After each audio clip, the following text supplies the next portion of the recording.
It's 10:15. Da-da-da-da-dee-dee. Oh, some of these things, you're gonna miss me, honey. La-da-da-dee-dee. Rasputin. Da-da-da-da-da-da. La-da-da. What? We're on the air. How come you guys didn't tell me? You mean I'm on the air now? You're going to ruin my career for Christ. Hello, gang. It's George. This is Uncle Wiggly here. This is so exciting. It is. It's so exciting. It's so exciting. The following program does not necessarily represent the deeply considered thoughts of the management. In fact, they don't want to have a darn thing to do with it. In fact, they've washed their hands of it. You know how they are, chickening out all over the place. Oh, I mean, they're ready to sell out any time, but that's the subject of another discussion. But the program that you're about to hear does not represent necessarily the well-considered thoughts of the performer who will perform these thoughts and ideas. Of course, that's the problem with all of us. We rarely perform any ideas that are well-considered, but that's another philosophical discussion. So, could you please bring up the ding-dong there, friend? There you go.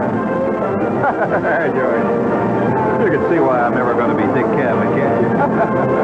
But then again, Dick Cavett ain't never going to be Shepherd either, so 6 of one, half a dozen of the other. Tit for tat, if I could use the expression. What a dirty mind. Kazoo here, I'll cover it up.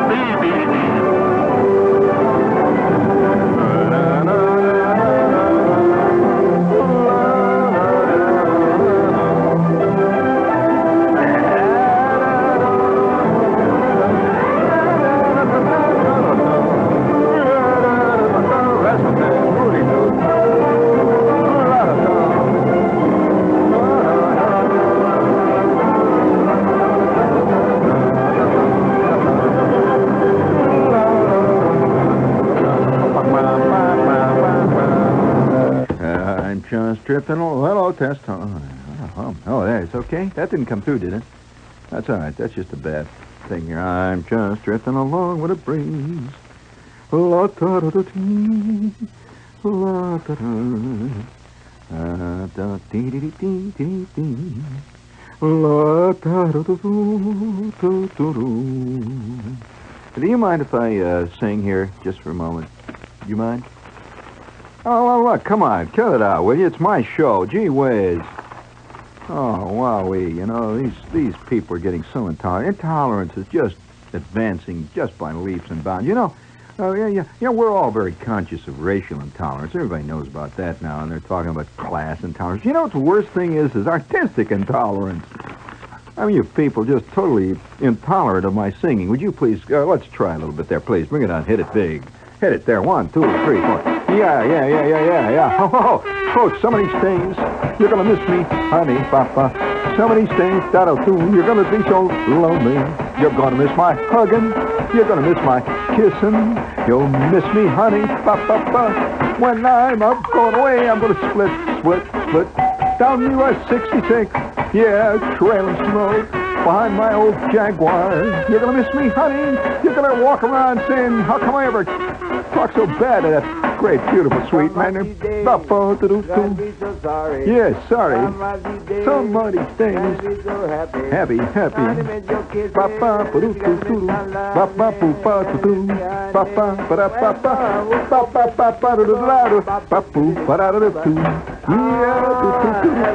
Yeah, come on, let's sing it, man.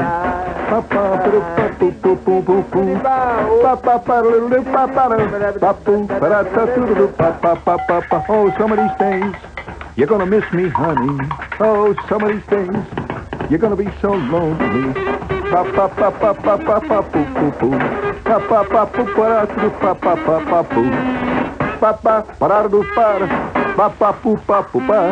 You're gonna miss my hugging. Oh,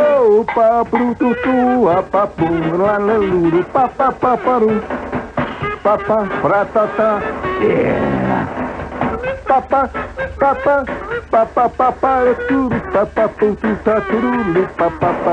Some of these days, you gotta be so sorry. And I'll sit in with you, man. You gotta be so savvy.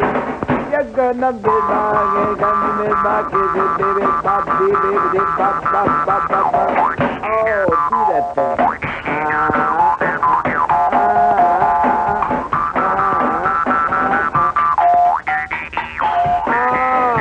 How you like that? Pretty good, huh? Now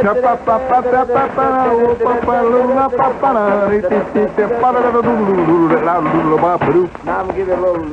Oh, come on, man. You're just fooling around now. About Mr. Come on, you're talking to a serious artist here. Bottom makes a little arrangement on his.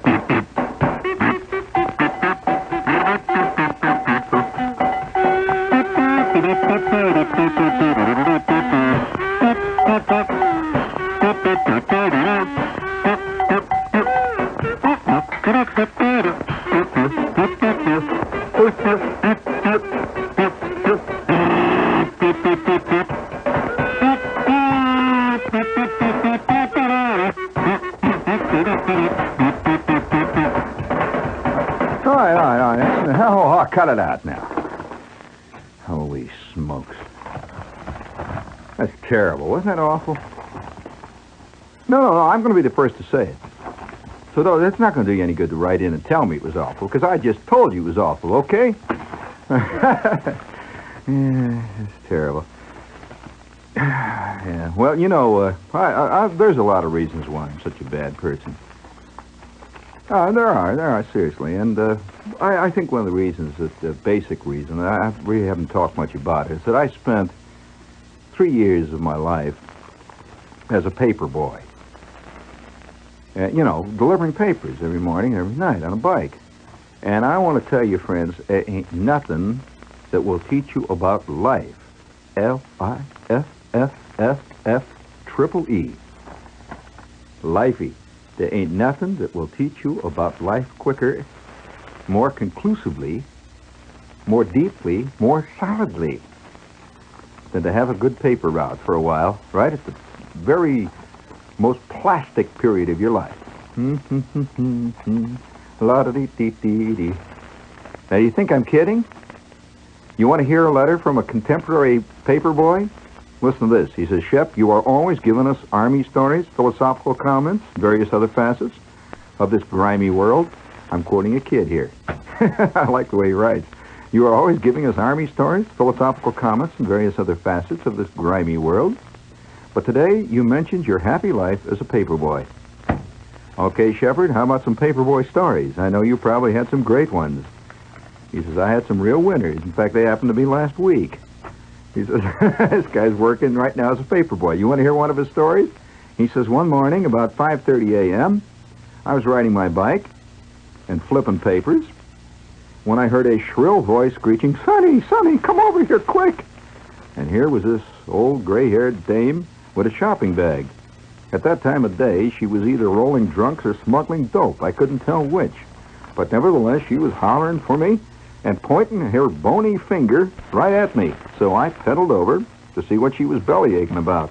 Quote, look at this car, Sonny, she quavered. I think there's a dead man in there. Her upper plate was flapping like a kite in a stiff breeze. I looked in the car, and sure enough, leaning against the wheel was a sickly, green-looking corpse, apparently. Well, I went around to the driver's side to get a better look.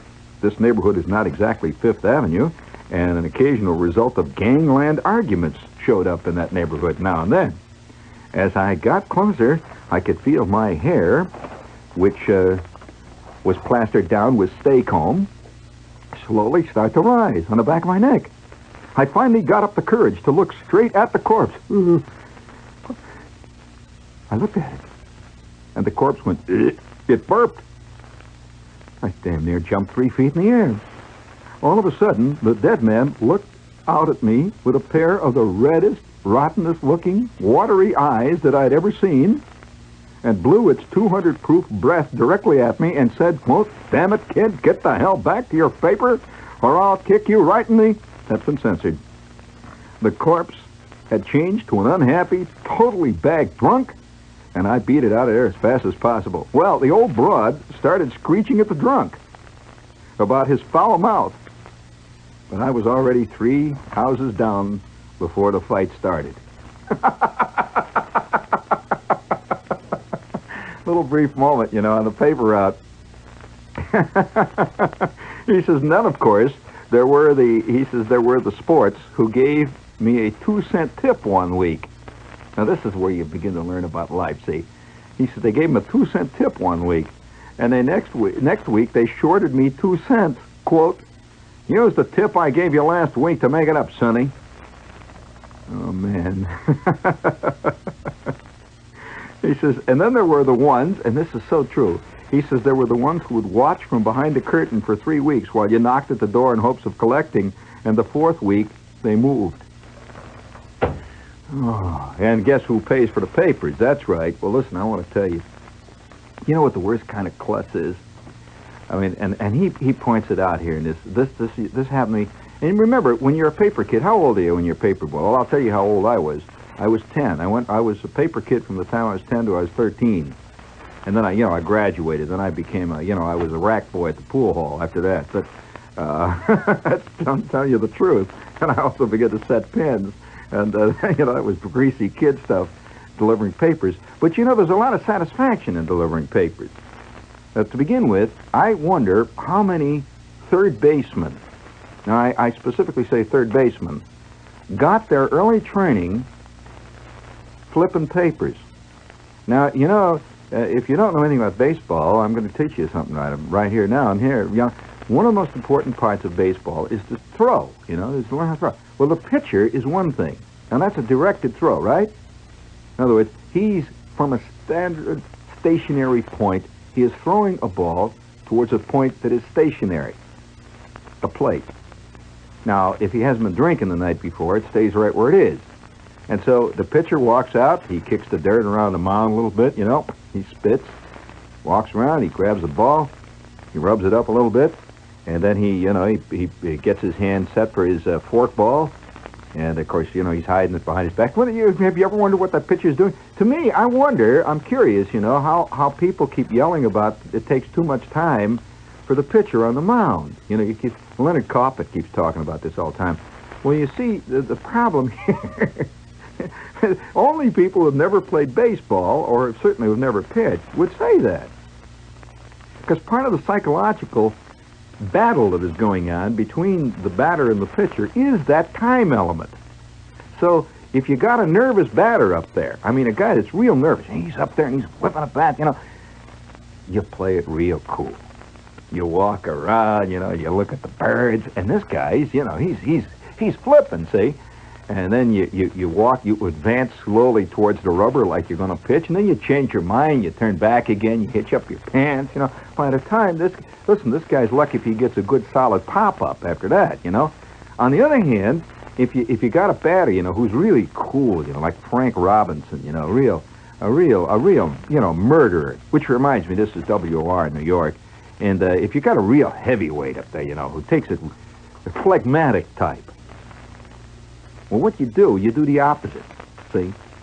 So this guy steps up to the plate, and he digs in there, and he's moving his shoulders. Zap! The ball goes past him. It's strike one. And then he walks out of the box, he spits, he steps back in there, and he moves his... Zap! Over the outside corner, strike two. This guy, you never give him a chance to set up yet. And by the time, this guy's ready to swing, you've got 4 pitches past him, 1 ball and 3 strikes. Well, now that's part of the thing. Did you ever think of it that way? That's the way it's done, friend. In fact, when a really good pitcher is talking over the day, what he's going to do that day with his catcher, they go over the lineup, and they know each one of these. They not only know what the guy can hit, they know how he hits. So if it's a real nervous batter, the kind that's always tugging his hat and rubbing the back of his head and walking around scratching, and taking something out of his eye, this is a real nervous guy. This is the kind of guy that can hardly wait to get up there, and he's really nervous. So the pitcher will say, all right, who's up? I see, Al Weiss, nervous, okay. I'll tell you what we're going to do. Listen, I'll get ready to pitch, and then you walk out to me, see? And we'll talk about the party we had last night, and then you walk back, and by that time he's already flipping, see? He thinks his belt is too tight or too loose by then.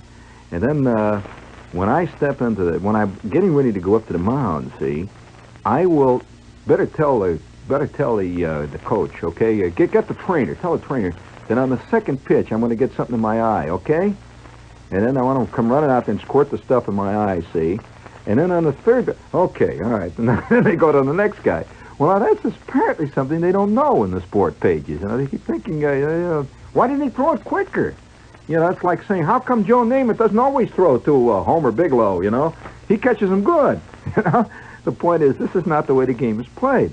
All right. Now, what about the other throws? Well, now, there's different types of throws. Now, for example, an outfielder. I used to play a little outfield once in a while.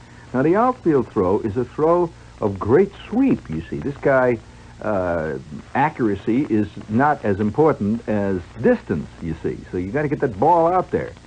And so this is a kind of throw. You'll see a guy with a big sweeping motion, and he lets that ball go. One of the great arms of all time. Been several great arms, but DiMaggio had a good one. Roger Maris had a fantastic arm. All right? And so the outfield arm is one thing, but what about the third base arm? Well, I'll tell you about the third base arm. That can be almost any direction. So what happens? This batter gets up there, see, and he drops a bunt right down the third base line. You're playing third base. You come tearing in, you know, and this guy's lit out for first, you know. Hell-bent for election. He's really going. This is Tommy Agee. See, he's moving like mad. So you come rushing in there. The ball is hopping along the first baseline. It's obviously not going to go foul. You scoop it up with your bare hand. Now you're running low. The ball is low. What can you do, you know? The only thing you can do is zap. You throw that horizontal throw in there. It's a sidearm, wild throw to first. Now that's a long throw from first to third, too, right? Now, I mean, you get that ball over from third to first. That's the longest throw that is made in the infield, see? Okay? You got it? It's usually the most hurried throw, too, because of the distance. A lot of things. That is a perfect shot for a newsboy. Any guy who has ever ridden a bicycle in a high wind, in a fine misting rain, with a bag full of Chicago Tribunes on his back, has got the potential of being possibly a great third baseman. Because almost all the throws are either over the top of the head. I mean, that's a good throw, you know, over the top of the head like that, or between the spokes, underneath. A lot of times you have to throw a paper down into a basement door, you know, zap. You never know where they're going to come at you. See, next thing, it's upper deck, zap, up there, you know. Here's a guy running out across his lawn. He says, here, throw it here, kid. Whap, you get that guy running, you know. He's being chased by a Doberman pincer. Whap, you give him another one. And so I was a natural third baseman. See, I used to go around, and, of course, like all work. Now, tonight's show is about work, and it's going to be a very important show for a lot of you who don't like work, right? Every job, if you're a digger, now listen carefully. I want you to listen. Every job, if you're a digger, begins to have its own basic, private satisfactions that don't have much to do with the paycheck or anything else at the end of the week. Little things, like, for example, if you have to have a list ready by 10 minutes after 9, see, you come to work at 8, you have to have this list of what the number 3, the number 7, what the number 9 shag scale mills did last night, and you have to add it all up. Now, you have to have that done by 10 minutes past 9 every day, see, because the guy calls up and you have to give him the figures, right? Okay. One of the great little satisfactions is to have it done by 5 minutes to 9. So you say, Big Charlie made it today. I got 10 minutes to just fool around, you know. That's a little... Now, nobody else around him knows that he's got this little victory. His little victory. See, he beat his own time. Usually he just barely makes it. Or he half the time fakes it. So when the call comes at 10 minutes past 9, he's unplugged his phone, see, so they can't get him. He pretends like he's busy or something like that. And so by 15 after, he gets it in. Now, these are all the little secret satisfactions of a job. Now, like engineers, for example, have little secret satisfactions. Like you'll see an engineer around here, and he's going to record a 45-minute show, see. So he goes back to get the tape reel. Well, now, he could get a 1-hour tape, and he knows he's going to get 45 minutes on a 1-hour tape. But the real satisfaction is to take a tape that looks like You could barely get 46 minutes on it. You know, judge it by your eye, put it on, and by God, you get 45 minutes and 10 seconds on it with only 1.5 foot of tape left over. A little satisfaction. Right? Nobody knows these little things, you know. You just have to know them, you know, yourself. It's like, yeah, when you're a performer, too, you get a lot of little satisfactions as a performer. Like some nights when you're doing a thing on the stage, see, and for 3 weeks now, you've been trying this, you know, here, you've got a gag, you see, that's very funny to you, you know, it's very funny to you. And nobody laughs. It's not funny to anybody else. And then all of a sudden, on the end of the 3rd week that you're trying this thing, there's a fantastic laugh. Hey! And this is a little basic satisfaction you get that just wouldn't be known. See, probably the audience believes the satisfaction comes from the applause and from doing that. No, the real satisfaction of performing is to try things constantly, which generally are failures, and then suddenly it works. Then, conversely, one of the great irritations is to have it work on Wednesday and say, oh, that's great, now I've really got it working. And then on Thursday, you do the same thing. They'll boo, boo, boo, whoa, wowee, oh, man. You know, people start saying, oh, what a bad joke. Oh, what did I do? I did it wrong again. So everybody has his own little satisfactions. I'm sure that every one of you who've got a job out there, even going to school, man falls into this very early, you know. You start this as a kid. It's like, you know, you got your assignment done 5 minutes before it was to be handed in. This is a great little satisfaction. You have your notebook in nice order. and these are all little basic things which are never talked about, which are private. Well, as a newsboy, one of the great satisfactions, you develop this thing, you see, is when you have difficult shots.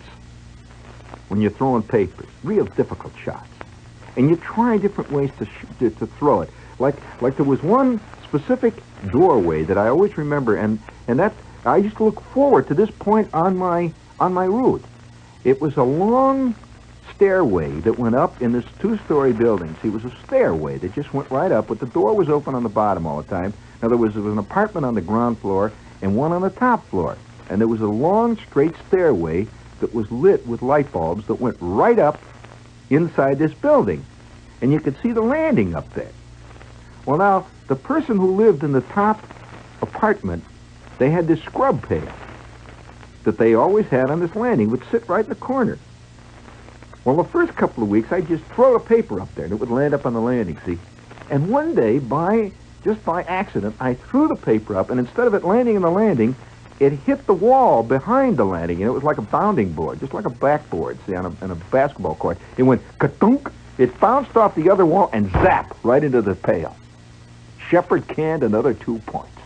See? So I said, gee, Shepard hit, you know, the difficult push shot from the free shot line. Shepard really. So the next day, I tried to do it, and I just missed. And every day, that was my big moment. And I got so that I was really wild at it, really great. I'd come in, you know, underhand shot. Remember, I'm riding on a bike. This is not from a stationary shot. I'm riding on a bike. I'd go swooping past this door and zap right up this thing. And I'd see it, dunk, dunk. And by the time I was, oddly enough, I never really saw it go into the pail. See, because I was already past the door and I'd hear it go, boom, boom, ka-bang. Oh, what a sense of satisfaction. It was going to be a good day, see? So these little things are very important to a newsboy. And then, of course, another thing, too, is, this is another little satisfaction, is to really learn how to fold papers. Now, you can always tell a really amateur paper deliverer who has a rubber band on him. Forget it. That guy that's greasy kid stuff. I'm serious. Anybody that puts you've seen him with a rubber band on it? This is a guy that not only is an amateur, he's worse than an amateur. He's a fake. You know, I don't mind a badly folded paper. That's an amateur. But a real fake is a guy that puts a rubber band on it. He used to sit there, you know, make this. And of course, you can tell how good a newsboy is how small he can fold the paper. Now, that means that the smaller the paper is folded, the more you can get in the sack, and the less bulk the sack takes up, and the better it throws. And so after about 6 or 7 months, I used to re-envy these other guys. For example, Flick was, he had paper out, and the two of us had him, and Flick had started before I did. And Flick was fantastic. He could fold 50 papers in about 5 minutes flat.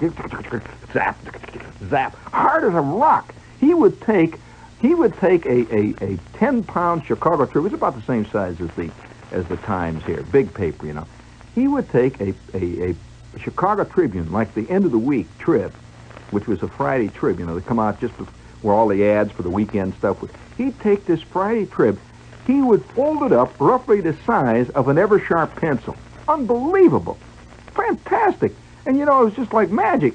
So I was always envying Flick, and I'd have a big sack, and I'd have no more papers than he would, and my sack would be so big, I was like Santa Claus in the beginning of his route, fantastic. I looked like a guy carrying a gigantic captive balloon with him, whereas Flick would have this little sack hanging out of him. Boy, well, I began to work on my paper folding technique, and today you are listening, friends, right now to a legend. I mean, when you work at it, of course, talent is involved. And I began to work, and I realized by the time I was folding papers after maybe a month and a half that I was one of the great paper folders of our time. In fact, even Flick came to me one day, and he says, "By God, you do it." And, that's like being told by Roger Maris, "You got a good swing, kid." It's a great moment. And so this was a little satisfaction. But then, the greatest satisfaction of all, and this is possibly why I turned out to be such a sneaky person, is out-euchering the great unwashed slob public. They are the ultimate enemy, friend. This is where it is. I mean, you can beat the paper. I mean, this poor little paper is just a piece of paper, You can ultimately learn to control that. You can ultimately learn to be a pretty good shot, riding on a bike and throwing a sidearm shot up into the upper deck of a... But I used to pretend, by the way, I was involved in various sports. How many of you have sport fantasies when you're doing things? Like you come into the office, see, and you take this piece of paper, you fold it up, you say, zap, over the corner. Shepard cans another one. There it comes out. Wilt Chamberlain's bringing it out. Shepard is bringing it in out of the center line. These are all little fantasies. And it would vary by the season. So if it was the springtime, Shepard was always making these spectacular throws from third. I was always seeing myself, as picking up this bunt, the very hard shot, and picking off a runner. What a play. Now, if it was in the fall, Shepard was always making these beautiful backhand passes. He was always throwing a basketball. I always saw myself, as coming in, Shepard throws it over. What a passing. What a magnificent passer. There is a real playmaker, Shepard. I'd throw myself.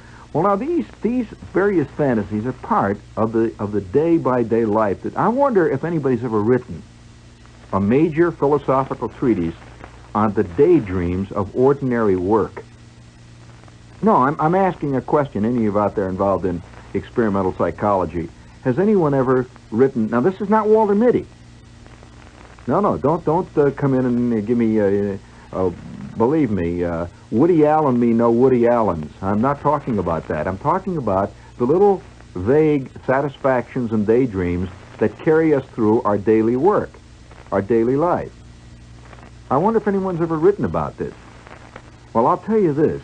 One of the great satisfactions I discovered as a newsboy was the human combat and to win. Now, when you're 11 years old and you're delivering papers, you are almost at the mercy of everybody. Because, they don't take you seriously. And it took me about 6 months to realize I was being had.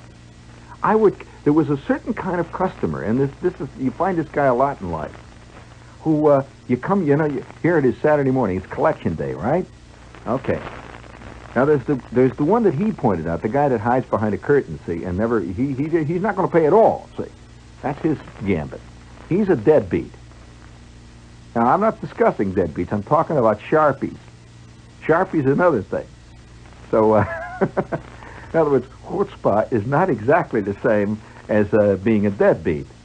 So, I would come up to this door, like any other door, I'd knock on the door, and the guy would come. This guy, blurry-eyed, like, "What do you want, kid?" Say, It's time I'd like to collect for the paper, please. And I'd have my little book out, you owe 86 cents. And they'd say, just a minute, will you, kid? Okay. He'd come back and say, hey, listen, all I got is a $10 bill. You got change for a 10? When you're making 86-cent collections, you're not going to have a change for a 10, right? Okay. Well, he knew that. That's why he did it.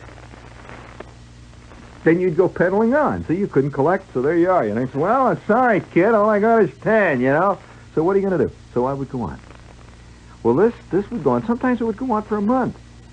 And the guy, what he was doing, he really just seriously wasn't paying, He would always say, you got change for a 20, kid? And then one day, it hit me. This is an act with this guy. Just hit me. I was sitting there one day folding my papers, and I'm getting bugged. I'm thinking about this because there were about 5 guys on the route that were doing this.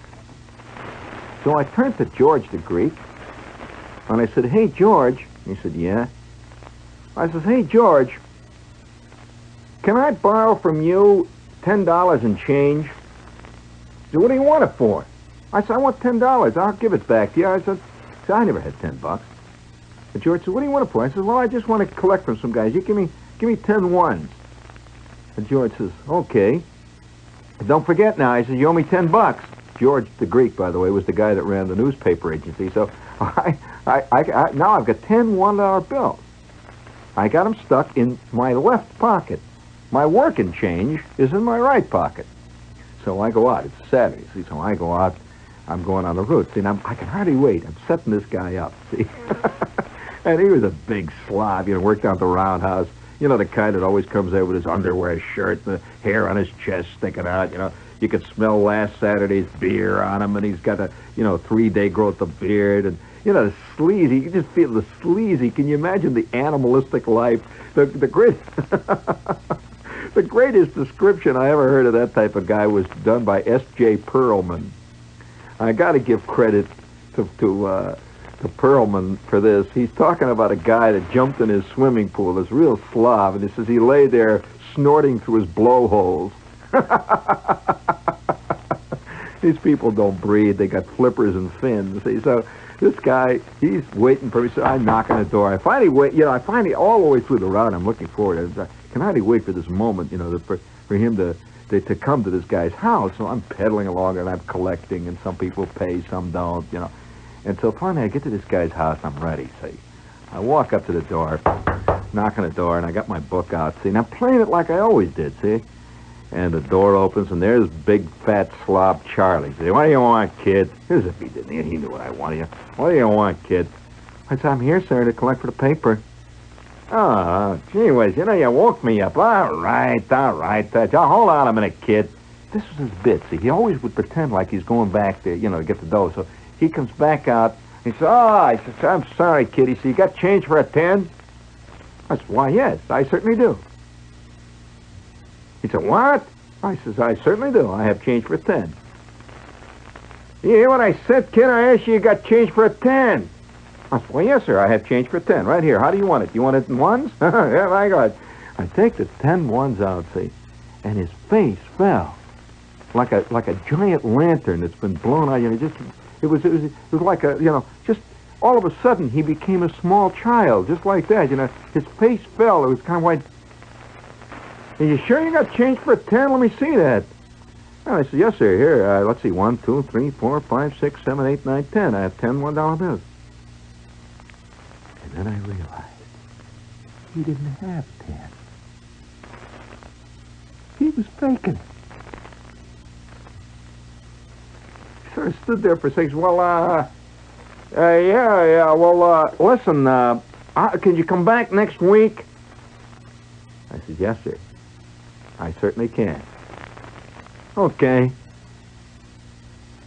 And down the steps I go. Now, I didn't care, I didn't get the dough. But I won. I really won.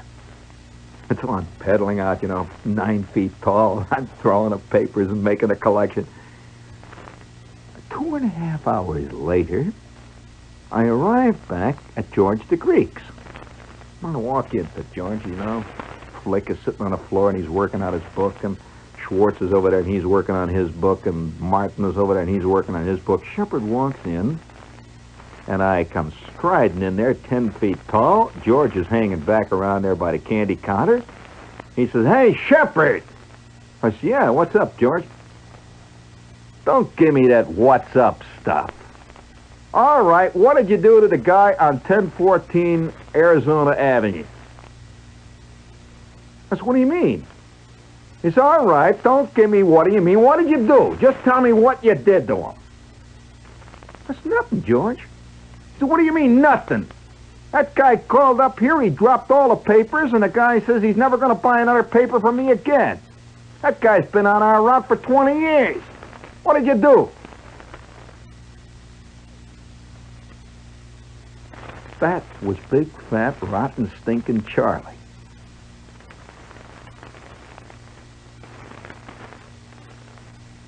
Now I ask you, friends, who won that battle? Ultimately, let us put it this way. There are some people who win an occasional skirmish. There are even some people who win an occasional battle. But then there are those wondrous favored few. Those beautiful, wondrous favored few. Now over here, those wonderful few who win the wars.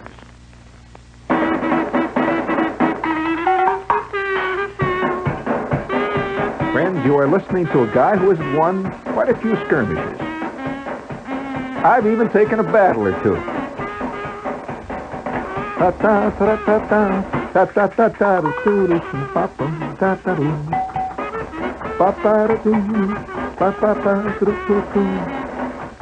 And so tonight's salute to misspent youth.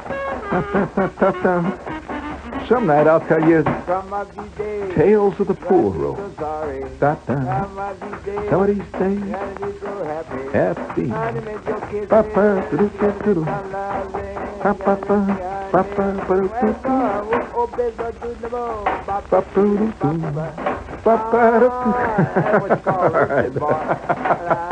All right, off, out, rouse. Reset it. Now, did you enjoy that story of the news world? Now, that's a true story. Now, any guy who's ever worked the newspaper out knows exactly what I'm talking about. And, of course, there were other things. But then I remember, some of the great things on the newspaper. I remember there was a lady, a big, fat lady, I'll never forget her, who came from Kentucky someplace. Big, fat lady who must have been close to 80. And this lady, every Saturday I came there. Now, obviously, she had no money at all, this lady. Hardly any. It was a little tiny joint, And I've always liked people. I don't know, maybe again, it's my newspaper boy training. But I've always somehow had a great respect for people who buy a newspaper every day. I mean it. I mean, really, these are people that are with it. Now, I don't care what paper they buy. The idea that they feel the need to read a newspaper every day has somehow seemed to me to be a great thing. Now, I'm serious, and I've known people who are absolutely, dead broke and who have nothing, really, to work on, who will always get a paper, whatever paper it is they can get, who will always get a paper every day, even when they have no money to spend on anything else. Now, these somehow are really admirable people. Now, I'm talking about a very personal judgment and a very personal observation, but maybe it comes from this one lady. I remember this lady, there was a big fat woman who, as I said, she must have been 80 or close to it, who lived in this little house, obviously no friends, you never saw anybody else there. She was all alone. And every Saturday, this lady would have her 86 cents or whatever it was for the papers to the penny. See, she would have this money, and she would come out and give it to me, and then she would do something else. Every Saturday, she would give me 2 cookies that she made for me. She would make these cookies Friday night that she would have, probably give some to friends or somebody she had, kids she knew, but she would make these cookies so that I would have 2 cookies every Saturday. Now, I dug this, and by the way, another curious thing I find, that quite often the poorer the person is, the less likely he is to try to chisel. But poor people almost invariably pay their bills. Let you think that one out. Now, I'm not talking about people who are broke. That's somebody else. I'm talking about poor people. I'm talking about people who really have very little earning power, whose earnings are low, people who work in some kind of a small, menial job or don't even have a job at all, who may have a little check from some disability or something. These people almost always are the absolute best credit risks. And yet, they're the people least likely to get credit, ironically. And I tell you this is, working the news route, that there were certain people who I knew would pay no matter what. And they were almost always the people who had nothing. And I used to feel kind of funny about it, because I would go past this one. I remember the Strickland. I'll tell you, that on my paper, because my paper I cut through a great wide swath of earning. In other words, part of my route was on, the big end of town where the superintendents of the mill and all the big shots all lived, all the way on down to the places where, had the old widow ladies and so on, way down at the other end of town. And I remember many times, so many times, the Stricklands, for example, it was one of the worst to get them to pay for the 86 cents worth of the paper. I mean, I used to practically have to crawl in there on my hands and knees. I remember the maid paying me sometimes because they wouldn't pay. The maid would be embarrassed.